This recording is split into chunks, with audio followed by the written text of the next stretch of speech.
सद्बुद्धि, सन्मार्ग और कार्य का संकल्प देना, अडिग रहे विश्वास तुम पर, ऐसा अंतः कर देना, मेरे हृदय में आने में तुम्हें कोई संकोच न हो। हे गुरुदेव, मुझे नज़रों से दूर कभी न होने देना। हे गुरुदेव, मुझे नज़रों से दूर कभी न होने देना। नमस्कार। गायत्री चिंतन धारा के इस सतत प्रवाह में आप सभी का स्वागत है। मित्रों, ये अंक जो है, पिछला एपिसोड अपना अधूरा रह गया था तो उसी को पूरा कर रहा है, समझ जाओ, क्योंकि लगभग 40 मिनट उसमें हो गए थे और आप लोगों ने उसको काफ़ी पसंद भी किया, तो उसी का ये अगला भाग है। इसको अपन शुरू कर रहे हैं। कंटेंट वही है, उसका अगला चरण है, ये समझ जाइए आप। ठीक है मित्रों, इस दुनिया में अवैज्ञानिक कुछ भी नहीं होता।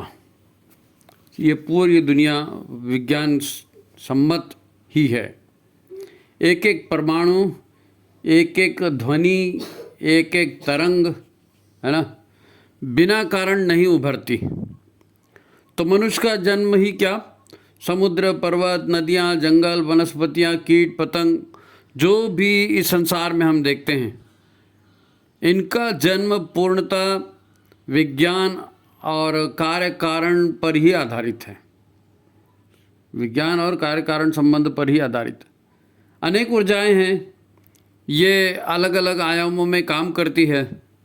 यहाँ जिसे लोग एक संयोग कहते हैं कि बाय लक, बाय चांस ऐसा हो गया, तो ऐसा संयोग या लक जो होता है ना, ये भी कोई अकारण नहीं होता।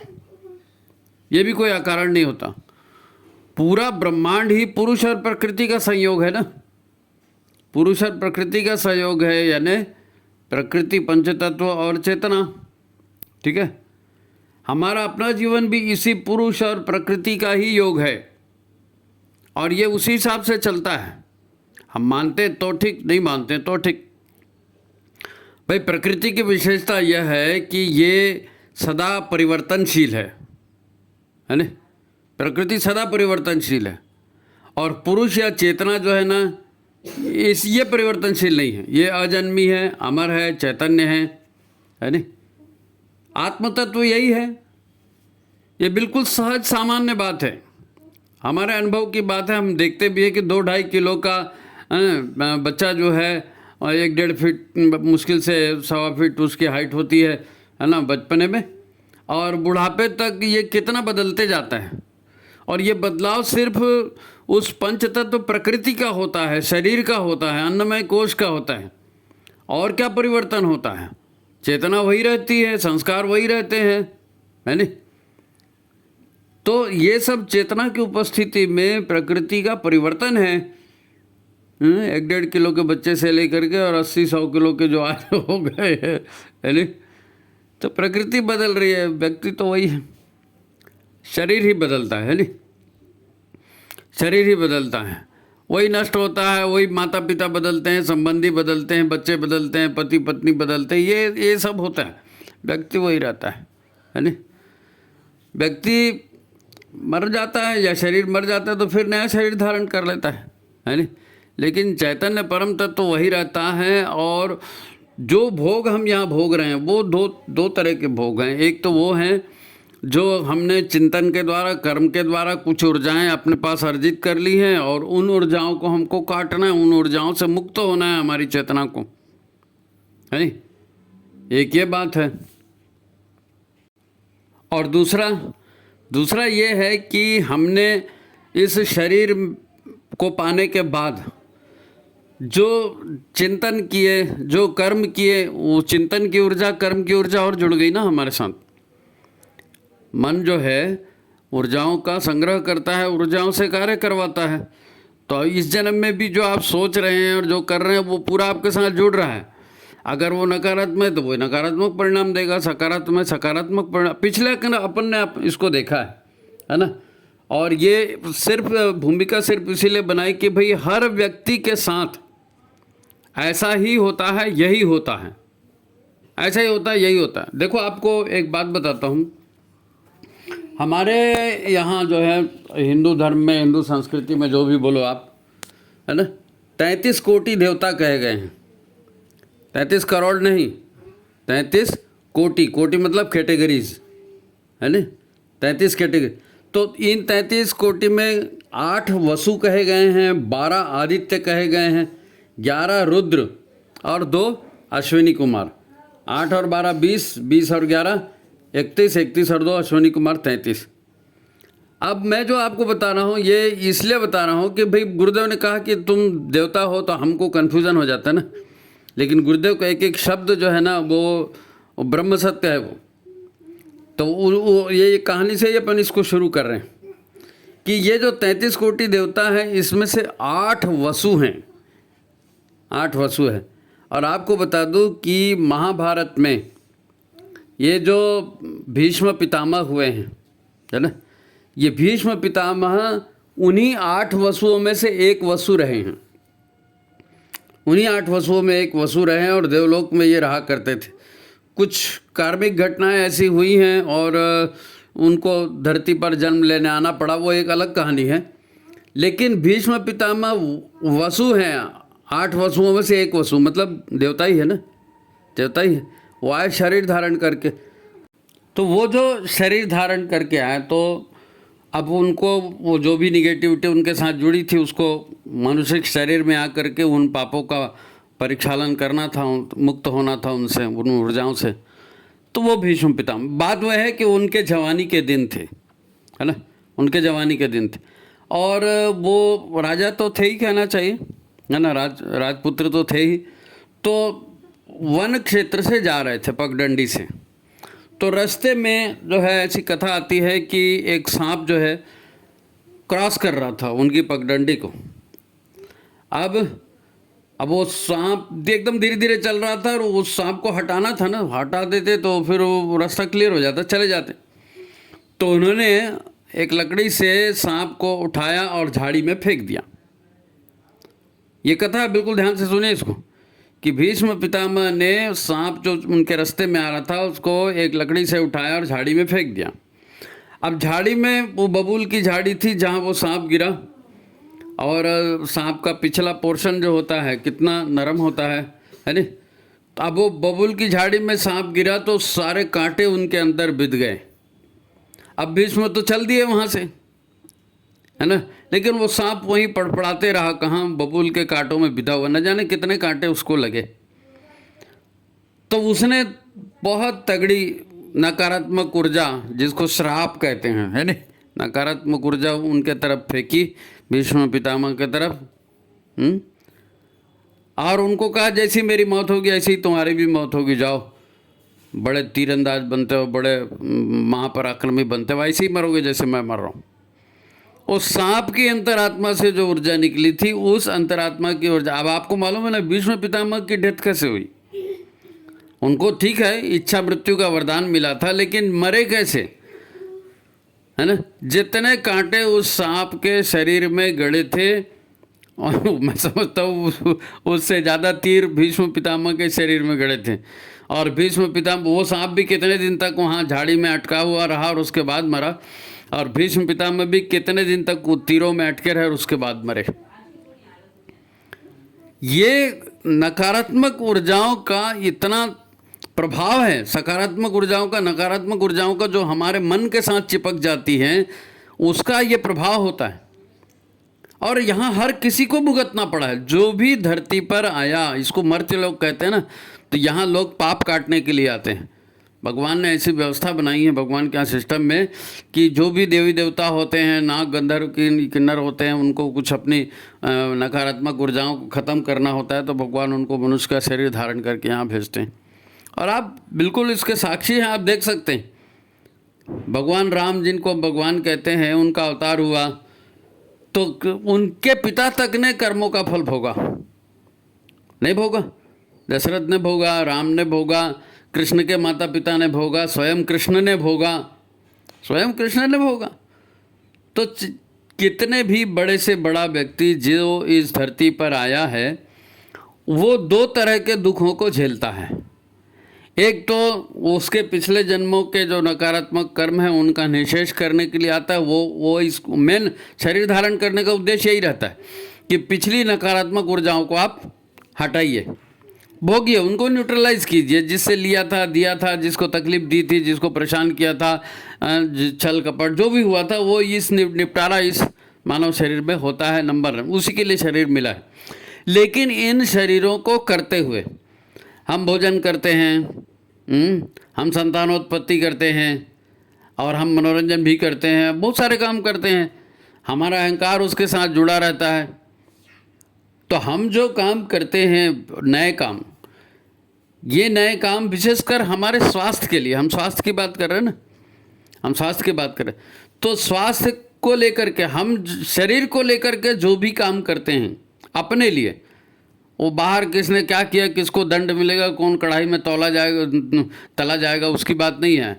अपने शरीर में हमको दुख क्यों मिल रहे हैं, इस बात पर हम चिंतन कर रहे हैं कि मैं दुखी क्यों हूँ, मैं परेशान क्यों हूँ, मेरा टेंशन क्यों नहीं खत्म हो रहा है। हम इसकी सोच रहे हैं ना।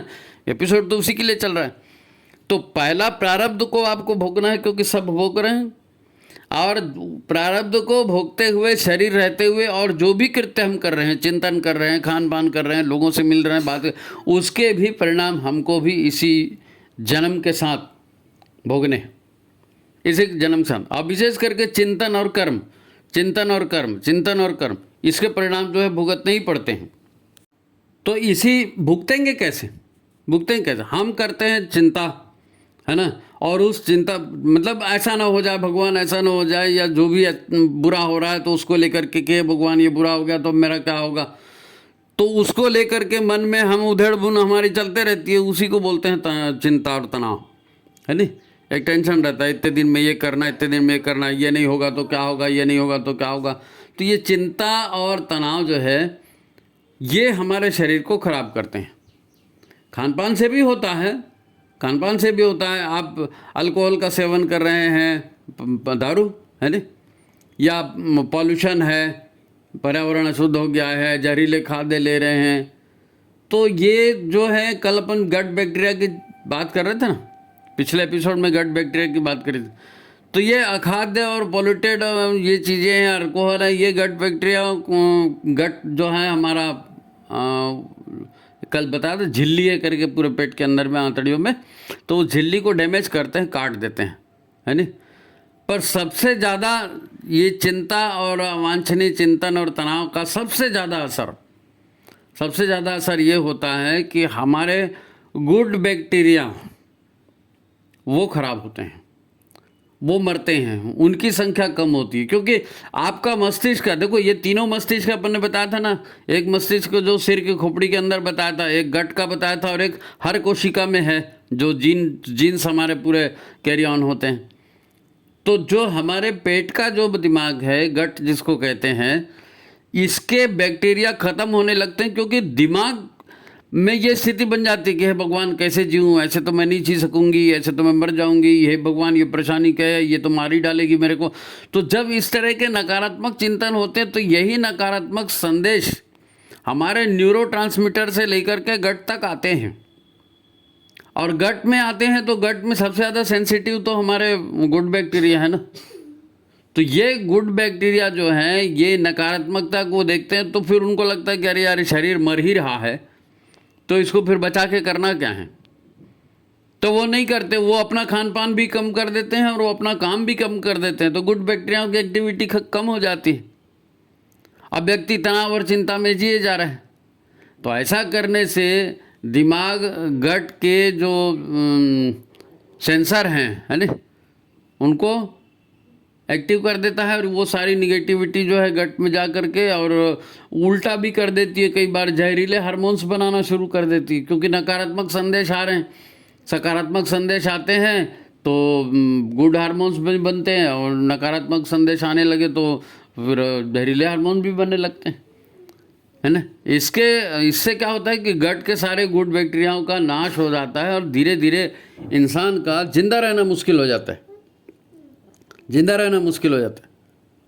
भाई कब्जियत होती है ना, कब्जियत, अधिकांश लोग, अपन ने कल भी चर्चा किया था इसकी, कि कब्जियत होती है जब आप तनाव लेते हैं। तो आपके हमारे मतलब आपके है ना, सभी के, हम सभी के, जब हम तनाव लेते हैं, है ना, तो मस्तिष्क का संदेश सब जगह जाता है ना, तो आंतों में उसका जो संदेश जाता है, तो आंतों में एक एक्टिविटी होती है, ऐसे संकुचित होती है फैलती है, संकुचित होती है फैलती हैं आंतें, है ना। पेरिस्टाल्टिक मूवमेंट कहते हैं उसको, पेरिस्टाल्टिक मूवमेंट। तो आंतों में जो पेरिस्टाल्टिक मूवमेंट होता है, ये मूवमेंट बंद हो जाता है, ये मूवमेंट बंद हो जाता है, और आपके गुड बैक्टीरियाओं की एक्टिविटी भी कम हो रही है, तो अंदर का ट्रैफिक जाम हो जाता है। आपका खाया पिया जो है ना आगे सरक नहीं पाता, सड़ने लगता है। बहुत थोड़ा बहुत सरकता भी है, लेकिन वो जैसा पेट साफ होना चाहिए वैसा पूरा साफ होता नहीं है। अधिकांश लोग के अनुभव है, इसको क्या डिटेल में जाने की कोई ज़रूरत नहीं है ना। अब ये पूरी तरह ठीक तभी होगा जब आप तनाव लेना बंद कर देंगे। पूरी तरह ठीक तभी होगा जब आप जो है तनाव लेना बंद कर देंगे। तो ये जो नकारात्मक चिंतन होता है, नहीं सोचने वाली चीज़ें सोची जाती हैं, या कई लोग ये होते हैं ना कि ठीक है देखेंगे, ठीक है करेंगे, या कई लोगों का मतलब शरीर ठीक नहीं होता, मन ठीक नहीं होता, तो उनके भीतर में कन्फ्यूज़न एक बना रहता है कि पता नहीं ऐसा होगा कि यही होगा, पता नहीं ऐसा होगा कि नहीं होगा, मैंने उसको ये कहा है उसने किया कि नहीं किया, मैंने ऐसा किया था, मैंने वो मतलब कहीं पर श्योर होते ही नहीं हैं, कहीं पर श्योर होते नहीं। तो धीरे धीरे क्या होता है कि मस्तिष्क के काम करने की जो एक फ्लो है ना, वो भी कम हो जाता है। अब कंफ्यूज माइंड है और निगेटिव थॉट आ रहे हैं लगातार, तो नकारात्मकता ब्रेक मारती है ना, नकारात्मकता ब्रेक मारती है।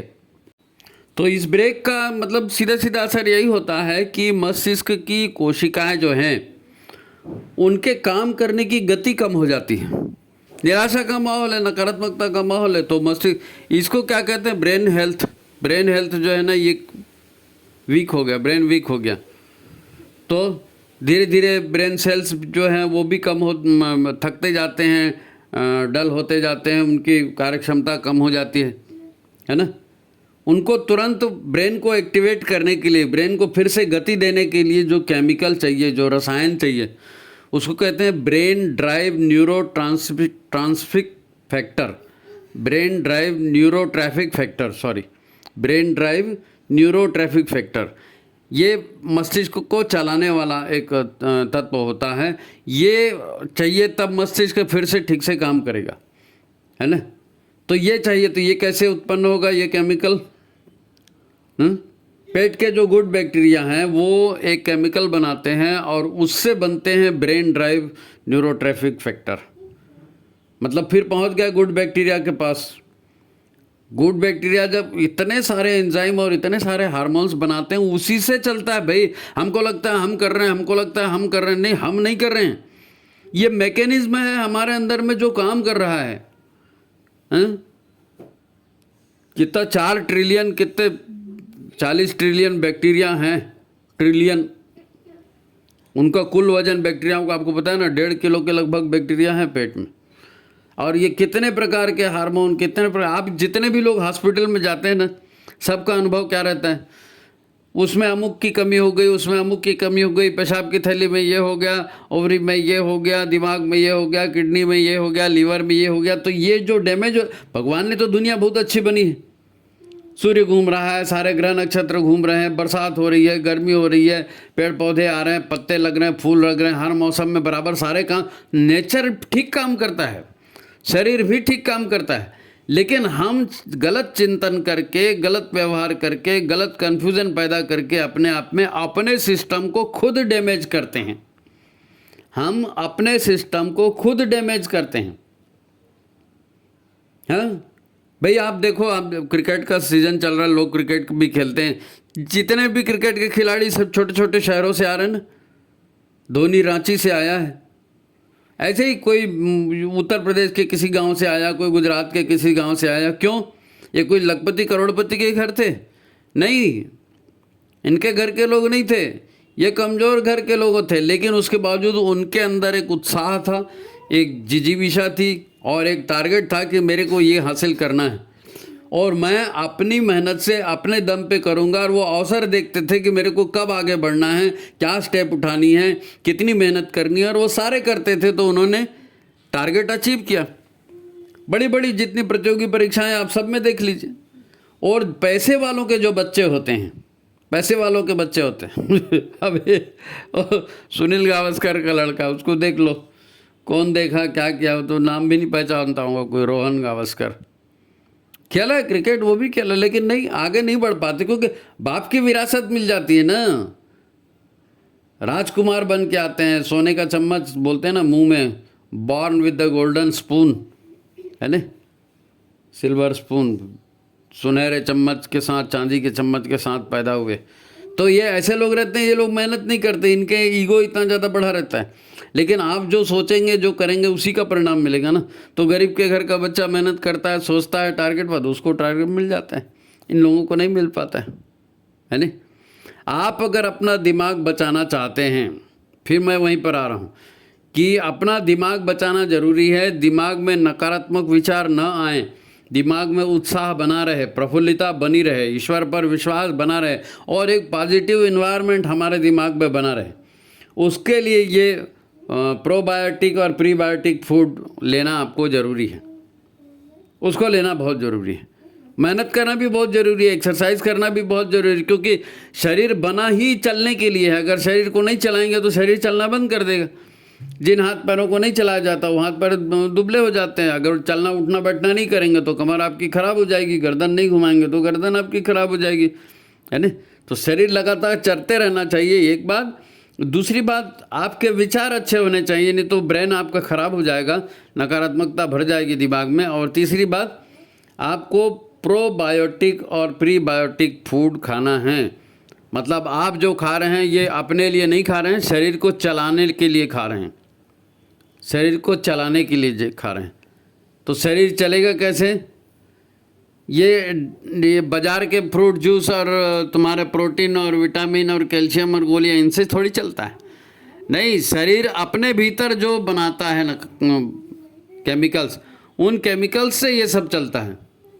अब लोगों का चिंतन क्या है? लोग ये सोचते हैं मनुष्य शरीर मिला है, 84 लाख योनियों में सबसे बेस्ट शरीर में आए हैं, तो अच्छा खाओ, अच्छा मौज करो, खूब घूमो फिरो, हैं। अब वो अच्छा खाओ के चक्कर में क्या क्या खाते रहते हैं, वो दुनिया भर का आपको वो खाद्य पदार्थ, मेरे को तो नाम भी नहीं मालूम, लेकिन ठेले लगे रहते हैं ये मोमोज के और चाउमीन के और चाइनीज़ फूड और फलाना फूड, और देखते रहते हैं, हम भी देखते हैं इसको। तो इन सब को खाते हैं, उसमें न जाने क्या क्या रहता है, और फिर आपका चिंतन भी खराब, आपके भीतर डलनेस आ रही है, आपकी कब्जियत बढ़ रही है। तो वो बेचारे जो बैक्टीरिया अच्छे हैं, जो तुम्हारे जीवन को चला रहे हैं, उन बैक्टीरियाओं को खाने के लिए कुछ नहीं मिलता। वो 24 घंटे काम करते हैं, उनको चाहिए फाइबर, रेशे वाला पदार्थ। कल बताया ना, ये प्रीबायोटिक जो है ना, प्रीबायोटिक प्रोबायोटिक दोनों फूड जो बताएं, ये छिलके वाले खाद्य पदार्थ हैं, और कुछ फर्मेंट करके आपको खाने के लिए बताया। दही का, कांजी का उदाहरण दिया था ना पिछले एपिसोड में अपन ने। तो आपको उस तरह का चिंतन न करते हुए, इधर आपको सकारात्मक चिंतन करके और वैसी तरह का आहार भी लेना है। तब तो फिर क्या है, वो जो बोलते हैं ना, brain drive neuro traffic factor, brain को ठीक से चलाने वाले, न्यूरॉन्स को ठीक से चलाने वाले रसायन, वो गुड बैक्टीरिया बनाएंगे तो फिर आपका दिमाग भी अच्छे से चलेगा, है नहीं। शरीर पूरा ऑटोमेटिक है जी, शरीर अपने आप विकसित होता है। 2-2.5 किलो का बच्चा होता है, धीरे धीरे कितना बड़ा बन जाता है। कौन जाता है अंदर बनाने? माँ थोड़ी बनाने आते, माँ को बनाना नहीं आता। माँ तो ईश्वर के विधान का एक हिस्सा है कि भाई ठीक है, चलो गर्भ धारण कर लिया, तो गर्भ में परमात्मा ने व्यवस्था बनाई ना, कैसे आँख बनेगी, कैसे नाक बनेंगे, हाथ पैर बनेंगे। तो शरीर अपने आप को बनाता है, शरीर अपने आप खराब होता है तो रिपेयर भी करता है, शरीर अपने आप को रिपेयर भी करता है। और अब रिपेयर में टूट फूट भी होती है। जैसे अब हमारी चमड़ी है, अब चमड़ी है, लगातार आप कपड़े पहन रहे हो, सो रहे हो, कहीं दीवार से रगड़ रहे हो, कुछ हो रहा है या नहीं भी हो रहा है, तो धीरे धीरे कोशिकाएं जो हैं ज़्यादा धूप और ये खा के मरते जाती ना।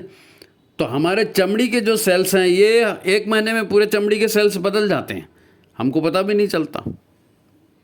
चमड़ी हमारी 1 महीने में नई हो जाती है, नई चमड़ी आ जाती है। गट जिसकी हम चर्चा कर रहे हैं, पतली झिल्ली, पूरे अंदर जो बात है, ये कितनी सेंसिटिव चीज़ है। तो गट की कोशिकाएं हर 4-5 दिन में बदल जाती हैं, हर 4-5 दिन में, क्योंकि आदमी भले दारू ना पिए लेकिन पेट में एसिड तो बनता है। और एसिड धीरे धीरे गला देता है। तो जैसे एसिड गलाएगा अंदर के गट को, तो नया नया बनना चाहिए ना। तो हर 4-5 दिन में नई कोशिकाएं बन जाती है और नया गट भी तैयार हो जाता है नहीं। तो गट जो है अपने आप को रीजेनरेट करती है, त्वचा जो है अपने आप को रीजेनरेट करती है, फिर से नया बनाती। यदि कहीं पर ब्लॉकेज आ गया, कोई कोलेस्ट्रॉल जमा हो गया, एक आर्टरी है, तो वो बाईपास एक नई आर्टरी बन जाती है, वहाँ से खून दूसरी जगह जाना, जहाँ जाना है वहाँ नहीं जा पाता, तो नई आर्टरी बन जाती है, वहाँ से खून चला जाता है। तो शरीर ने, परमात्मा ने शरीर में अपने आप को नया बनाने की, अपने आप को रिपेयर करने की, अपनी टूट फूट संभालने की सारी व्यवस्था करके रखी है। अब हम बीमार हो रहे हैं तो भगवान ने हमको अपने आप को ठीक करने का भी ऑटोमेटिक सिस्टम बना के रखा है, लेकिन हम इतने ज़्यादा जिद्दी और इतने ज़्यादा मूर्खता के काम करते हैं, अपने हाथ से अपने दुश्मन बनते हैं, अपने शरीर को, अपने दिमाग को खुद खराब करते हैं। नहीं जी हमको तो सब मालूम है, नहीं अमेरिका में तो ऐसा होता है, नहीं आजकल की फैशन यही है, नहीं आजकल वही कर। तो तुम आजकल कर रहे हो तो भगवान ने तो पहले से बना के रखा है बाबा, लाखों वर्षों तक चल सके वो मॉडल बना के रखा है। हमारे न्यूक्लियस में, कोशिकाओं में जो डीएनए होते हैं, ये डीएनए तो हजारों साल से आपकी मेमोरी को बाहर ला रहे हैं ना। आपकी नाक, पूर्वजों की नाक कैसी थी, पूर्वजों की हाइट कैसी थी, पूर्वजों की चमड़ी का कलर कैसा था, आज हम पूरी कैरी ऑन कर रहे हैं उसको। तो इतना परफेक्ट सिस्टम बनाया है, उस सिस्टम को भी हम अपनी जिद से, हम अपने आप को कर्ता मान लेते हैं। तुमने ऐसा क्यों किया, मैं तुमको देख लूँगा, तुमने ऐसा क्यों किया, मैं ऐसा कर दूंगा, नहीं मेरे में बहुत ताकत है, मैं वो करके दिखाऊंगा, मैं वो करके। अरे तुम कुछ नहीं करोगे, तुम भगवान के सिस्टम के एक हिस्से हो, तुमको भगवान के सिस्टम से चलना है। अगर भगवान के सिस्टम से नहीं चलोगे और अपनी मेरी मुर्गी की एक टांग चलाओगे तो करके देखो ना। ये जितना लोग मैं करते हैं वो सब ऐसे ही गए हैं, वो सब ऐसे ही गए। राक्षस लोग हुए, इतनी बड़ी तपस्या की, इतने गायत्री का जाप किया, इतने अनुष्ठान किए, और भगवान से क्या वर मांगा, भैया मेरे को कोई मार ना सके, मेरे को कोई तकलीफ ना देने सके, और मेरे से अच्छा कोई नहीं हो। तो वो तो भगवान को भस्मासुर हुआ, तो शंकर जी को ही भस्म करने चला गया। तो अकल मारी जाती है, अकल मारी जाती है, और शंकर जी को उन्होंने वरदान दिया, उन्हीं को भस्म करने जा रहा है। हम अपना बुरा स्वयं कर रहे हैं। देखो देवताओं ने भी किया है ना, हम आपको शुरुआत में भी बोले ना, भगवान राम के पिता स्वयं भगवान राम, कृष्ण के माता पिता स्वयं श्री कृष्ण, आपको भीष्म पितामह का उदाहरण दिया था। जितने भी देवी देवता आए हैं, इन्होंने सब कर्मों के और चिंतन के परिणाम पाए हैं, कर्मों के और चिंतन के ही परिणाम पाए हैं। हमको भी यदि हमारा शरीर खराब हो रहा है तो नेचर ने इतना अच्छा सिस्टम बना के रखा, हम खुद उसको खराब कर रहे हैं। अगर भाई हम लोग को शुरू से सिखाया था, सत्य बोलो रे, चोरी मत करो रे, किसी को कष्ट मत दो रे, किसी का बुरा मत सोचो रे, यही तो सब बोला गया, और हम वही सब करते हैं, तो उसी के परिणाम तो आते हैं। वो जो नकारात्मक चिंतन और नकारात्मक काम है उसका वही होता है। शरीर अपने आप को बनाता है। देखो आपका घाव हो गया कहीं पे, है नहीं, घाव हो गया, कट गया, कोई मांस निकल गया, गिर गया, ऐसा होता है ना, कभी घाव लग जाता है, मांस का टुकड़ा अलग हो गया, या चमड़ी छिल गई, चमड़ी अलग हो गई। तो अब हमारे शरीर में इतनी सारी कोशिकाएं हैं, इसमें शरीर में मात्र जो है ना 0.002%, कितना कम होता है, 0.002%, मतलब कुल कोशिकाएं हमारे शरीर में है उसका 0.002%, यानी फिर भी 7,50,000 होता है। ये 7,50,000 स्टेम सेल हैं, स्टेम सेल। ये स्टेम सेल बहुत बहुत शानदार चीज़ है। स्टेम सेल मतलब एक ऐसी कोशिका होती है जो आपका कोई अंग टूट फूट गया, शरीर का कोई अंग टूट फूट गया, तो जो अंग टूटा फूटा वहाँ से सूचना गई मस्तिष्क को कि भाई फलाने जगह कटिंग फटिंग हो गई है, डैमेज हो गया, उसको रिपेयर करना है। तो डैमेज रिपेयर होता है स्टेम सेल से। स्टेम सेल्स होते हैं, हड्डियों के अंदर छेद होता है, हड्डियाँ पोली होती हैं, हड्डियों के अंदर छेद होता है, और उसमें जो क्या कहना चाहिए सामान होता है, हड्डियों के छेद के अंदर जो एक लिक्विड होता है ना, बोन मैरो बोलते हैं उसको। क्या बोलते हैं? बोन मैरो, बोन के अंदर का गुदा, बोन मैरो। तो उस बोन मैरो में 7,50,000 स्टेम सेल हैं। अब शरीर कैसे रिपेयर करता है? दिमाग से बात आई कि भैया अमुक अंग का अमुक हिस्सा टूट फूट गया है, उसको रिपेयर करना है, तो स्टेम सेल बोन मैरो से निकल करके वहाँ जाते हैं और वहाँ उसी अंग का काम करने का। किडनी डैमेज हो गई तो किडनी की कोशिका बन जाएगी, है ना। और मांस कहीं का डैमेज हो गया तो वो मांस बन जाएगा, कहीं लीवर में कुछ डैमेज हो गया तो लीवर बन जाएगा। ये अंग के अंग बदलते हैं, बनते हैं, शरीर के अंदर बनते हैं और बोन मैरो के माध्यम से बनते हैं। पूरा ट्रांसमिशन सिस्टम है, ट्रांसमिशन सिस्टम है ना। इतने कम होने के बावजूद भी 7,50,000 कोशिकाएं और 7 लाख कोशिका, वो स्टेम सेल ऐसे हैं कि वो कहीं भी चले जाओ, वो कुछ सबका मतलब जैसे जोकर होता है ना ताश के पत्ते में, जोकर का पत्ता होता है तो कुछ भी पत्ता नहीं है तो वो जोकर का पत्ता डाल देगा तो वो पत्ता वही काम करता है। ऐसे स्टेम सेल्स हैं। स्टेम सेल्स शरीर के टूटे फूटे अंगों को जाकर रिपेयर करते हैं। अब क्या करे भगवान भी, क्या करे बताइए। इतना अच्छा शरीर दिया, इतना अच्छा ऑटोमेटिक रीजेनरेट होने वाला शरीर का सिस्टम दिया, और हम सिर्फ अपने अहंकार में, अपने ईगो में कि मैं तो बहुत बड़ा तोपचंद हूँ, मैं तो ऐसी करूँगा, किसको क्या उखाड़ना है उखाड़ ले, फलाना कर ले, ठिकाना नहीं मालूम क्या क्या डाला। तो ये मैं तो पूरा मर रहे हैं ना।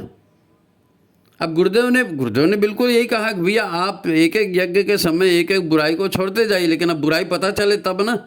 हमको तो हर अच्छाई लगती है, इसलिए गुरुदेव ने सब साहित्य में लिख भी रखा कि ये नहीं करना, ये नहीं करना। हमारा युग निर्माण सत्संकल्प उसका सबसे बेहतरीन उदाहरण, सबसे बेहतरीन उदाहरण नहीं।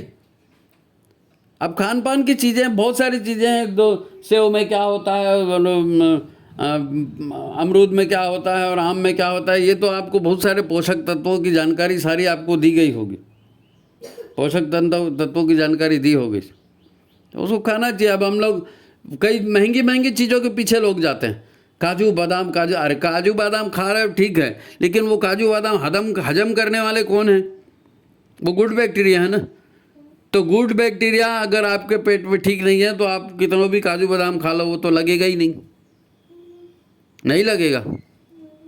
छिलके कितने इंपॉर्टेंट। अब एक एग्जांपल मैं आपको बताता हूँ। आपने वो नाम सुना, शकरकंद? लाल सफ़ेद ऐसी लंबी टाइप की होती है जड़, हैं? स्वीट पोटैटो बोलते शकरकंद।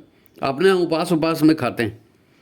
तो ये शकरकंद जब हम खाते हैं तो शकरकंद को उबालते हैं और उसका छिलका फेंक देते हैं, जबकि शकरकंद का छिलका जो है ना सबसे बढ़िया एंटीऑक्सीडेंट है, सबसे बढ़िया एंटीऑक्सीडेंट है। वो क्या है?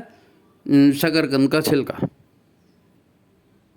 इतने सुंदर अपने यहाँ अलसी होती है, अलसी ओमेगा तेल भी उसमें मिलता है, वो सबसे बढ़िया है। तिल्ली का तेल सबसे बढ़िया है ना। फल्ली का तेल सबसे बढ़िया है। सरसों का तेल सबसे बढ़िया। वर्जिन तेल खाइए ना। अब वो वीडियो वाले आते हैं, टीवी वाले आते हैं, फैशन में दुनिया भर का करते रहते हैं, हम बड़े एडवांस, नहीं हम तो सफोला खाते हैं, नहीं हम तो वो फलाना खाते हैं। अरे वो सब बेवकूफ़ बनाने के लिए, अपनी कमाई बढ़ाने के लिए करते हैं, हम उसी के पीछे जाते हैं। नहीं भैया, दिमाग, मनुष्य का दिमाग बहुत एडवांस है। मनुष्य का दिमाग बहुत एडवांस है। मनुष्य का मन, हम क्या हैं ये हमको पता तो चले, हम क्या। इसीलिए गुरुदेव ने कहा कि मैं क्या हूँ जरा समझो, जानो, देखो तो सही। ये 5 कोष जो है ना, ये 5 कोष, ये 5 सूटकेस भरे हैं तुम्हारे पास अच्छे बुरे कर्मों के, और ये जब तक खाली नहीं करोगे ना अच्छे बुरे कर्मों को, तब तक ये रोना धोना, भुगतना, हंसना ये चलते ही रहेगा। और संसार में पैदा हुए हो ना, मतलब रोना तो पड़ेगा ही पड़ेगा। संसार में पैदा हुए तो रोना ही पड़ेगा। अब लोग रोते रहते हैं, मेरा पति ऐसा है, मेरी पत्नी ऐसी है, मेरा बच्चा ऐसा है, मेरे पड़ोसी ऐसा है, मेरा ऑफिसर ऐसा है, वो मार्केट में इसने हो गया, आजकल चोर डाकू इतने हो गए, वो चैन छीन के ले गया फलाना। अब ये इन सब को लेकर के आप रोते रहो, इन सब को। लेकिन कोई, मैंने आपको पहले बताया ना कि संयोग नाम की कोई चीज़ नहीं होती। जो दिया है, आपने दान किया है, आपने सेवा की है, आपने सद्भावनाएँ दी हैं, आपको भी दान मिलेगा, आपको भी सेवा मिलेगी, आपको भी सद्भावना मिलेगा। जो दिया वो बूमरैंग है, वो टोटल वही वापस आएगा, तो ये मैं आपको ये इसलिए बताया कि लोग अध्ययन नहीं करते, लोग पढ़ते नहीं हैं, लोग समझते नहीं हैं। पृथ्वी, जल, वायु, अग्नि, आकाश तत्व तो कितना महत्वपूर्ण है। आकाश, आपको मालूम, उपास करने से शरीर में आकाश तत्व तो बढ़ता है ना। अब मैंने उस दिन भी आपको बताया था कि हमारे यहाँ नेचुरोपैथी में कहा जाता है कि बीमारियों को भूखा मारो, हैं? शरीर मजबूत होता है, हमारे बोन मेरो के सेल्स हैं वो हम हड्डियों को भीतर से, शरीर को भीतर से अच्छा करते हैं? तो भूखे जब हम रहते हैं शरीर पे ऊर्जा की खपत कम हो जाती है। अधिकांश ऊर्जा तो खाना पचाने में ही चली जाती है ना, अधिकांश ऊर्जा खाना पचाने में चली। जब हम भूखे रहते हैं, है ना, तो गट की कोशिकाओं को भी काम करने का मौका नहीं मिलता। अब ये छोटी आंत के जो जो ये होते हैं ना, क्या बोलते हैं उसको, बैड बैक्टीरियाओं को ज़बरदस्त भूख लगती है और वो खूब खाना खाते हैं उल्टा सीधा, खूब जहर पैदा करते हैं, है नहीं। अब आप भूखे रहते हो तो सबसे पहले बैड बैक्टीरिया मरता है, सबसे पहले बैड बैक्टीरिया मरता है। तो भूखा रहना आपके लिए अच्छा है, भूखा रहिए, है नहीं। तो ये जो हम ये एपिसोड अपन ने चालू किया और पिछला भी एपिसोड हुआ, ये भी हुआ, तो थोड़ा खान पान पर भी ध्यान दें, चिंतन पर भी ध्यान दें, है ना। और प्रतिबंधित खाद्य, आजकल फैशन में लोग बहुत खा रहे हैं चाउमीन और वो मोमोज, उसमें जो है ना वो एक सफ़ेद ऐसा पदार्थ डालते हैं, उसको बोलते हैं एजिनोमोटो। अब ये चालू भाषा में उसको कहते हैं चाइनीज़ नमक। वो चाइनीज़ नमक डालो टेस्ट आएगा, अरे चाइनीज़ नमक डालो टेस्ट आएगा। अजीनोमोटो आपके दिमाग को डल कर देता है। जो बच्चे ज़्यादा चाउमीन खाते हैं, ज़्यादा मोमोज खाते हैं, उनके बच्चों का दिमाग डल हो जाता है, मट्ठ हो जाता है और दिमाग की शार्पनेस पूरी ख़त्म हो जाती है, ब्रेन फॉल कर देता है अजीनोमोटो। अब ये कलर वाले फूड, कलर वाले कैंडी, कलर वाली आइसक्रीम, कलर वाले मिठाइयाँ और क्या न जाने क्या क्या कलर, अब वो कलर के चक्कर में वो क्या क्या केमिकल डाले रहते हैं, जीभ को ख़राब करेंगे, फेफड़े को ख़राब करेंगे। डालडा है, अब डालडा तो आजकल नहीं खाते, लेकिन ये रिफाइंड तेल जिसको बोल रहे हैं वो अब उसकी जगह आ गया। ये लोग क्या है, आर्टरीज को ब्लॉक कर देते हैं जी। को बैड कोलेस्ट्रॉल इसी से बनता है, बैड कोलेस्ट्रॉल ये जो रिफाइंड तेल खाते हैं ना, इसी से बनता है। वो भले विज्ञापन में देते होंगे कि इसमें कोलेस्ट्रॉल नहीं बनेगा और कोलेस्ट्रॉल फ्री फलाना ठिकाना, सब बकवास करते हैं लोग, बकवास करते हैं। ये सब आर्टरीज को ब्लॉक कर देते हैं और बीपी होता है, दिमाग की नस फट गई, फलाना हो गया, ठिकाना हो गया, हैं। तो ब्रेन, नर्व, हड्डियाँ, इन सब को ये सब डैमेज करते हैं। ओ हाँ, कोल्ड ड्रिंक, ये जितने भी कोल्ड ड्रिंक आते हैं ना, ठंडा माने कोका कोला और वो माउंटेन ड्यू, और वो ऋतिक रोशन दौड़ता है और वो ये दौड़ते हैं, और एक चुनौती ले लो और न जाने क्या क्या विज्ञापन बड़े तगड़े तगड़े हैं, बच्चे लोग उसके पीछे जाते। कोल्ड ड्रिंक जो है ना, ये बिल्कुल, एक तो उसमें मिठास बहुत ज़्यादा होती है, शुगर लेवल आपका हमेशा बढ़ाएगा, हड्डियों को कमज़ोर करेगा क्योंकि एसिड उसके भीतर होता है, वो एसिड कहीं यूज़ नहीं होता, नर्वस सिस्टम को डैमेज करता है। तो ये जितनी आधुनिक खान पान की चीज़ें हैं, आप उसको, बाज़ार की चीज़ों को ये खा रहे हैं, मतलब आप सुसाइड कर रहे हैं, अपना दिमाग ख़राब कर रहे हैं और अपने मानवीय संबंधों को ख़राब कर रहे हैं। जब आपका दिमाग ही काम नहीं करेगा तो आप माता पिता से भी झगड़ा ही करोगे, पति पत्नी भी झगड़े करोगे, पड़ोसी से भी झगड़े करोगे, क्योंकि हाइपर हो जाते हैं लोग, बाग उत्तेजित हो जाते हैं। तुमने ऐसा क्यों किया, मैं तुमको देख लूँगा। तो यही तो सब मुसीबत की जड़ है। तो ज़रा हमको जो संभल के रहना है, हम जो है ना, जो अपना युग निर्माण सत्संकल्प है, इसके सूत्र पर जिए। गुरुदेव का मैं बता रहा हूँ, आँख से आंसू आ जाते हैं जी। गुरुदेव का एक एक जो सूत्र है ना, छोटा छोटा, अर्थ संयम, इंद्रिय संयम, विचार संयम, इतनी बड़ी चीज़ है कि पूरी गीता का ज्ञान है, समझ जाओ। लेकिन हम उसको गंभीरता से नहीं लेते। हमको ऐसा लगता है मैंने आहुति डाली, मुट्ठी भर करके तुम्हारा वो हवन सामग्री डाली तो ज़्यादा पुण्य मिल जाएगा। अरे अपने दिमाग को ठीक करो भाई। अरे मंदिर में जाएंगे, दर्शन के लिए जाएंगे, वो धक्का मुक्की करेंगे, हैं, नहीं मेरे को आगे आना चाहिए, नहीं मेरे को आगे आना चाहिए। वो मिठाई खरीदने जाएंगे, नहीं जी मैंने इलायची दाना नहीं चढ़ाता, मैं तो मेरे को वो काजू कतली चढ़ाना है और वो वाली मिठाई चढ़ाना है। अरे भगवान को ये सब नहीं चाहिए और भगवान को ऐसा मस्का बिल्कुल पसंद नहीं आता, भगवान को ऐसा मस्का बिल्कुल पसंद नहीं आता। हृदय का, भावनाओं का समर्पण, ईश्वर की इच्छा पर चलना। माँ बाप की इच्छा पर जो बच्चे चलते हैं, माँ बाप उनको प्यार करते ही करते हैं। ईश्वर की इच्छा पर चलेंगे, ईश्वर प्यार करेंगे। गुरु की इच्छा पर चलेंगे, गुरु प्यार करेंगे। इतना सुंदर शरीर दिया, अभी आपने देखा ना दोनों एपिसोड में, अपने आप को रिपेयर करने वाला, अपने आप को ठीक करने वाला है। हम कम से कम इतना सीख जाएं ये 2 एपिसोड आप सुनेंगे तो आपको समझ में आ जाएगा कि हम कितना अपने शरीर को ठीक रख सकते हैं। शरीर माध्यम खलु धर्म साधनम, शरीर माध्यम है धर्म साधना का, उसको ठीक रखना है। शरीर को भगवान का मंदिर समझ के आरोग्य की रक्षा करनी है, उसको ठीक कर रखना है। देव दुर्लभ मनुष्य तन मिला है तो साधना करनी है, आत्मविकास करना है। ये सारी चीज़ें हैं, माता जी समझा रही हैं। अब इस समय नहीं किए तो फिर और दूसरा अवसर मिलना मुश्किल है। आज की बात यहीं समाप्त। आपको अच्छा लगता है तो वीडियो को लाइक कीजिए, शेयर कीजिए, जन जन तक पहुंचाइए। सभी को प्रणाम, नमस्कार।